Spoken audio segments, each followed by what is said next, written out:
before we head off into hypothesis testing and the properties of the least squares parameters, let's summarize the basic theory and equations that we developed and the alphabet soup that has resulted out of it.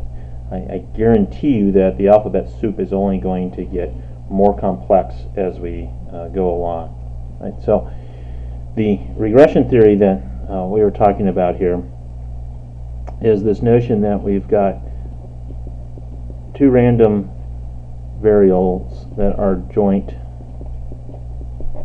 and the model, and this is just general regression theory here, linear regression, is that y is equal to beta naught plus beta 1 x plus an error, right, where beta naught and beta 1 are unknown parameters, the true parameters, and our error is a random error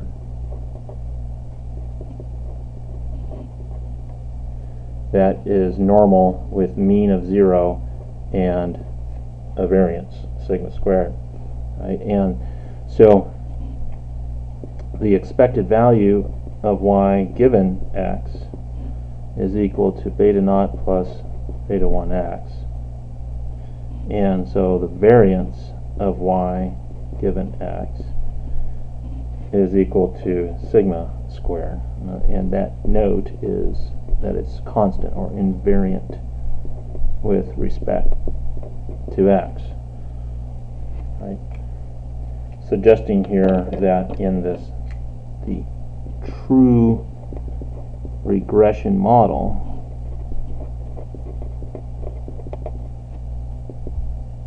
that the conditional mean of y given x was equal to beta naught plus beta 1x. And the leftover variance or variation of y was explained by this random error.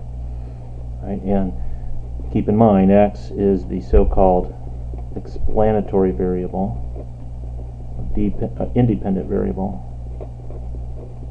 and y is our response variable.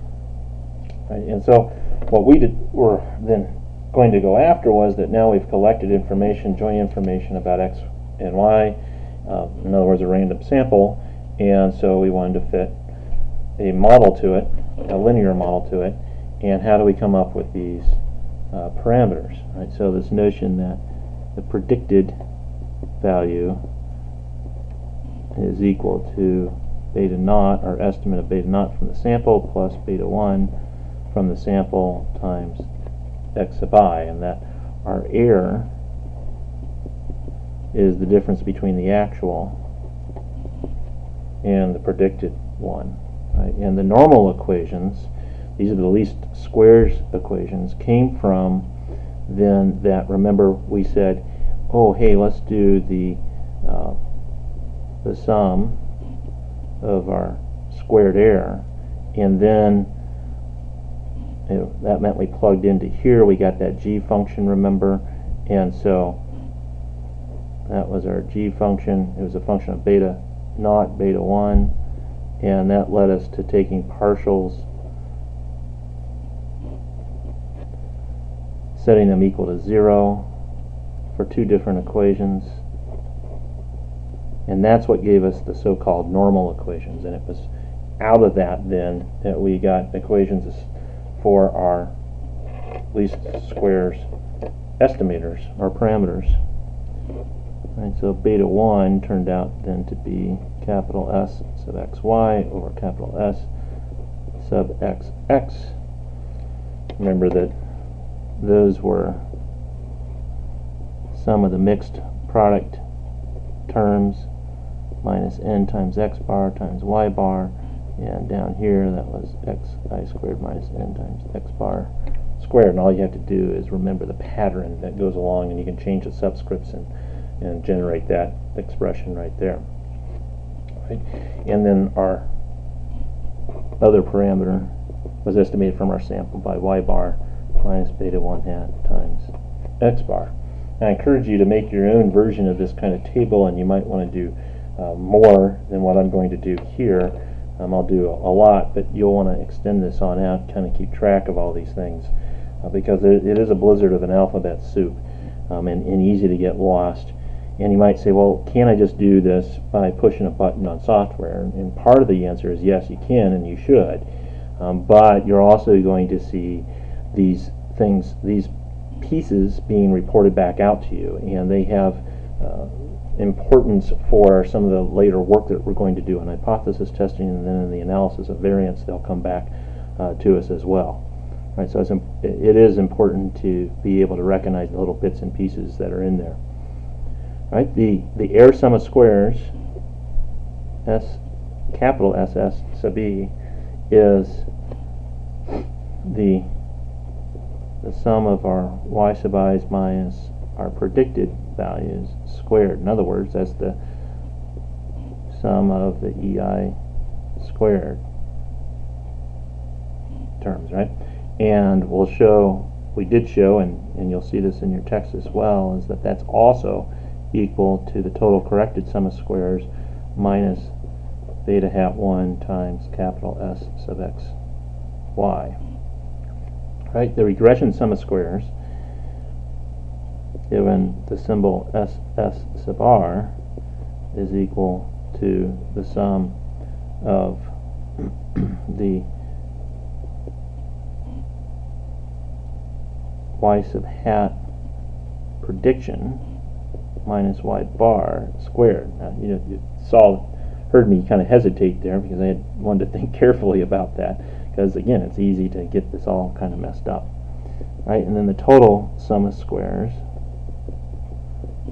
is then y sub I, the actual values, minus the sample mean of y alone.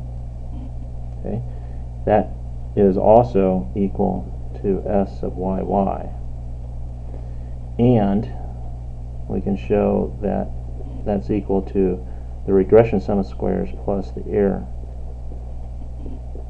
sum of squares. Okay, the standard deviation of the error,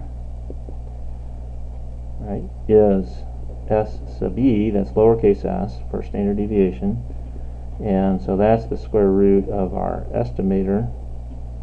Right, that's the sigma squared that we referred to up above, and that's then the square root of SS sub E, the error sum of squares, divided by n minus 2. That's the unbiased part for the n minus 2. That's why that comes in there into play.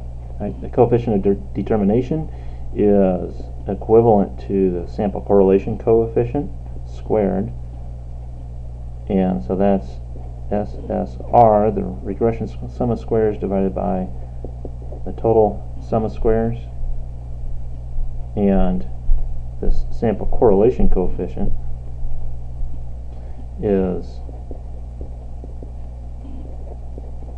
S sub xy squared over SXX and SYY. Same XY that we had before, so you could of course pull this right up onto there. Okay, sorry. Right, and you'll see down at the bottom abuses and misuses, same kind of thing that we just mentioned in the previous little mini module, and that is be wary of extrapolation, and be wary of form. Is a linear form the right form?